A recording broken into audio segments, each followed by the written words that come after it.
Welcome to Thought for March 22nd. Our readings are Numbers chapter 3, Psalm 148 to 150, and Luke chapter 13 and 14.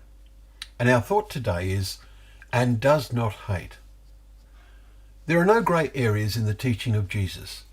Yet life today contains many grey areas.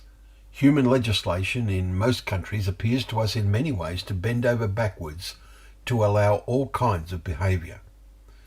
You can live and behave as you like as long as you do not tread on anyone else's toes, as the saying is.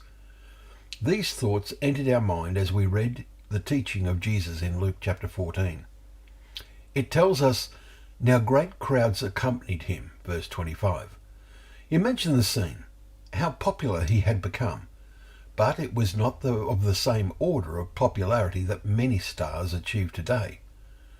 But suddenly Jesus is very challenging in a personal sense. He turned and said to them, "If anyone comes to me and does not hate his own father and mother and wife and children and brothers and sisters, yes, and even his own life, he cannot be my disciple." Verses 25 and 26. What are we to make of the word hate? The Greek word occurs 42 times in the New Testament and is always translated as hate, hateful, or hated, etc. in the Authorized Version. What we learn is that from the divine perspective there are no grey areas if one does not love. Then one is counted as hating. But the words of Jesus demand that we put them into a scriptural perspective. Nowhere in the New Testament do we find the word opinion, yet our world today uses it abundantly. The context in which Jesus uses the word hate implies he counts some things, many things, as of no importance.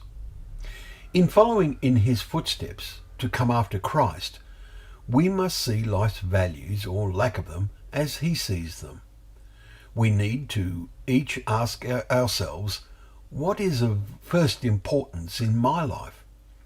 If we are really following Christ and putting his principles into practice in the way that we live, then this will direct the decisions we make. This will totally push to one side all other things we think of and do. They will have no priority in our planning. Look at the parable Jesus tells immediately after giving this challenging teaching in verse 27 to 33.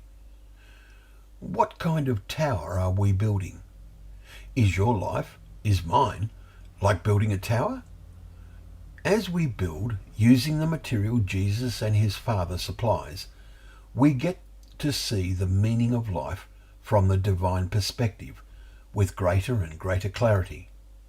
We must each ask ourselves today, how is my building going? What sort of view am I now getting of life? Thank you once again for joining us for Thought for the Day, where together we can open up the pages of God's Word, remembering that they are a lamp to our feet and a light to our path.